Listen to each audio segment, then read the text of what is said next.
So this cave painting is from France.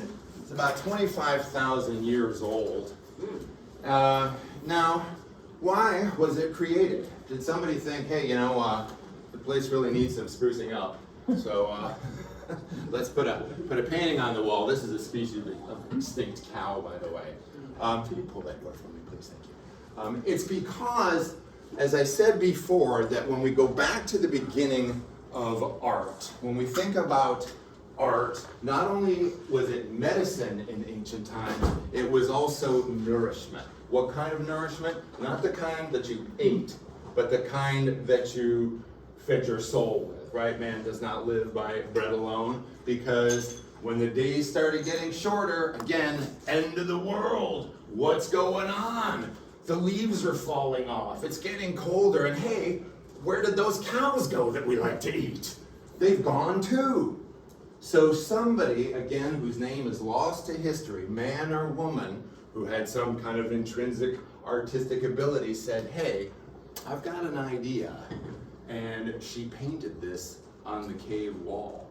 Not as decoration, but as creation, as manifestation. It was the very beginning of somebody saying, hey, perhaps if I visualize it, I can make it true. Perhaps if I make an internal reality, I can manifest an external reality. That's an archetype. These early people were obsessed with fertility, hence the goddess of Knossos here with the large breasts and the phallic symbol and the chant. She's all about, I am fertile, right? And she is the earth mother. But we have offended the earth mother. The days are getting shorter. So what are we gonna do, tribe? How do we bring the sun back?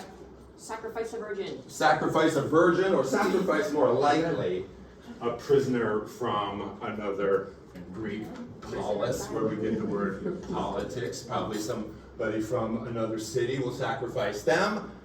And lo and behold, it works every year. The days start getting longer. Here comes the sun again. Mother Earth must be satisfied. She will be fertile again. Oh, well, as I said last time, the Greeks said, hey, they keep on sacrificing our people in the other town. What if we just pretend to sacrifice somebody? And that's why about 4,000 years ago, I took this picture. This is actually in Sicily, which is Magna Graecia, which was part of Greece in the ancient world. To get an idea of scale, I left this tourist in. I don't know if you can see him there. That's a modern sculpture down in the middle. Just how huge this theater is. And look where you're sitting now. Doesn't where you're sitting now resemble this, right? This ancient theater. So this is where they acted out in the theater of Dionysus, this sacrifice to bring fertility back to the world. Only now, God and us exchange.